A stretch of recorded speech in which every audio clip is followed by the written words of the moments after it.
Hi, I'm John, and welcome to Edgetone Studios.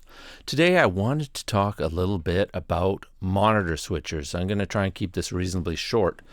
But before I get started, I have to tell you a little story of my incompetence.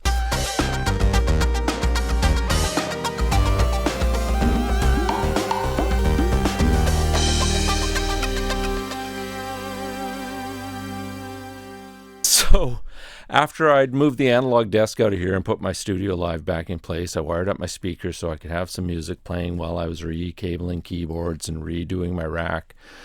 And I noticed that the Presonus didn't sound as good as the Motu I'd been listening through. I thought it was the console, but then I checked the Motu, thought the Motu sounds a bit better. Still didn't sound as good as I was remembering. And long story short, I had my monitors hooked up with the phase incorrect on one side. So the wires were reversed, sound was out of phase, and I didn't notice for 4 days. Seriously, I was listening to music thinking it sounds great, but it doesn't sound quite as good. And I chalk that up more to the quality of these Amphion speakers than the fact that I'm an idiot.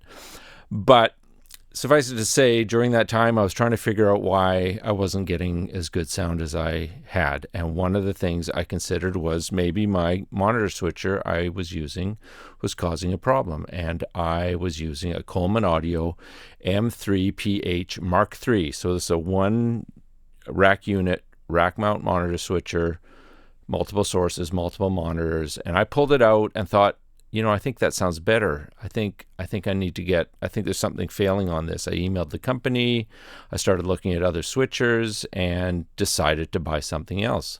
So I did. I ended up buying a new monitor switcher. And while that was on its way, I realized my speakers are out of phase and I never really had to do that. So going back a little bit, when I first built my first studio, it was just a one-room, small one-car garage, like 10 by 20 room. It did not sound fantastic in there. It was treated as best as I could do. And I bought a Mackie big knob monitor switcher. And of course, I bought the big knob because one, it had a big knob, and two, because of the double entendre. How could you not? How could you not buy that monitor switcher? And I used that with my Mackie HR 824 monitors, and I thought it was fine until one day I took it out of the circuit after hearing that it colored the sound quite a bit, and I was surprised at how much it colored the sound. And I realized, it's very important to have a good quality monitor switcher, especially if you're going to have good quality monitors. So when I bought my Amphions and was building the studio, I was looking at different gear, and I wanted something in a rack. I didn't want something on my desk. I wanted it to the side of me, and I found these Coleman audio products, and they're a high-end product, and the M3PH is a passive monitor controller. It's got just hard switch buttons on the front. Very clicky. You just click it in, and that's your source. Click it in, and that's the monitor you listen to. It can take 4 sources. It can have 3 monitors, or the third monitor can be set internally to drive a VU meter. So no matter which monitor you're listening to, you're watching a VU meter, and that's how I had it originally. Everything's on XLR. It's got a mono button to put the source into mono. It's got a phase reverse, but weirdly, they are not linked. So phase reverse literally just reverses the phase of both speakers and doesn't sum them to mono. So that was kind of a useless feature. It's got left and right mute. It's got a built-in headphone amp with a power for that, and you can run it unpowered if you don't use a headphone amp because it's a passive switcher. So I was using that the whole time. It sounded great. It once the speakers were connected properly, it still sounded great. But in the meantime, I went to look for other monitor switchers, and the two I was looking at were the Dangerous Music Monitor ST, which was damn expensive, but everybody told me it sounded fantastic. So that was going for around 3,500 Canadian for new before tax. But I didn't need a talkback system, and I didn't want this separate controller sitting on my desk, and I didn't want to spend $3,500. So I looked a bit further, and I came across the Drummer line of products. And Drummer's a UK company that makes high-end audio gear, and they make a couple different models, but the one I settled on is the MC, or monitor controller MC 2.1. And this was going for about $1,000 Canadian, but I managed to find one secondhand through Reverb and ordered that. And the one I ordered, this is a desktop unit, and the one I ordered came with a rack mount kit. So I got that for far less than $1,000, so quite a bit less. And this unit's very similar, but it only has 3 sources, and in this case 2 are on XLR, and the last source is 1/8" jacks. It's kind of the auxiliary source, so they're thinking iPod or something, or iPhone. Nobody uses iPods anymore. And it has 3 speakers as well, but doesn't have the ability to drive a VU meter from one of the speaker outs. Not a big deal. I'm not using the VU meter anymore.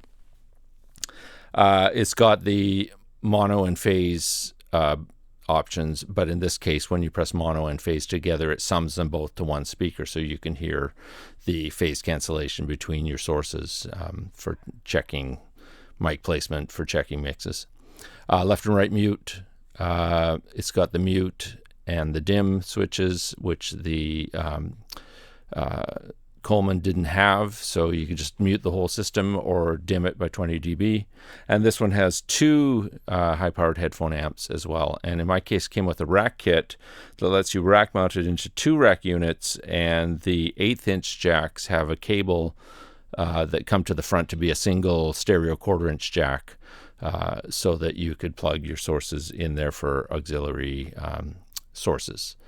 But the other thing it's got that's really cool is each of the speakers has a speaker trim level adjustment on the bottom, so you can go through and finally set up the balance of your speakers and left and right, as well as pairs of speakers, so that they're all the same. So I've done that as well with my setup, using a decibel meter and a stand and placing it in the right place, and then setting the adjustments before putting everything in place. So long and the short of it is, I didn't think there'd really be a difference once I realized that my issue was my speakers are out of phase. So when it showed up, the Drummer, I hooked it up and did a comparison with the Coleman. And as I said, the Coleman sounded wonderful. But the difference between, I was worried that the Drummer being active would color the circuit, but in a way, it kind of cleared things up a bit. It made the overall spectrum a little bit smoother. I felt that there was more clarity overall in the signal, and because it's an active circuit or an active amplifier, I could drive the speakers harder if I wanted to. I didn't need to. I could get plenty of gain out of them in the first place. But it was a wonderful monitor switcher, so I really wanted to just do a short video talking about some of the options out there and telling you that that's what I've landed on now. Is I'm using the Drummer. I had to reconfigure my rack again because this was 2U, and I just got everything set up with the 1U Coleman. So I've moved one piece of gear out of there and now have it in place, and I'm loving it. It sounds great. I've got it calibrated so that 12 o'clock is exactly 80 dB reference for my room. I'm a bit smaller room, so I don't quite go as high as some bigger rooms for the reference level.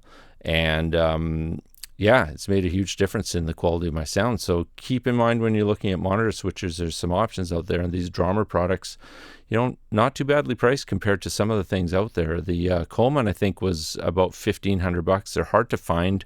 They're not. They used to be on Sweetwater. They don't seem to stock them anymore, or if they do, they're not showing on their catalog when I was looking.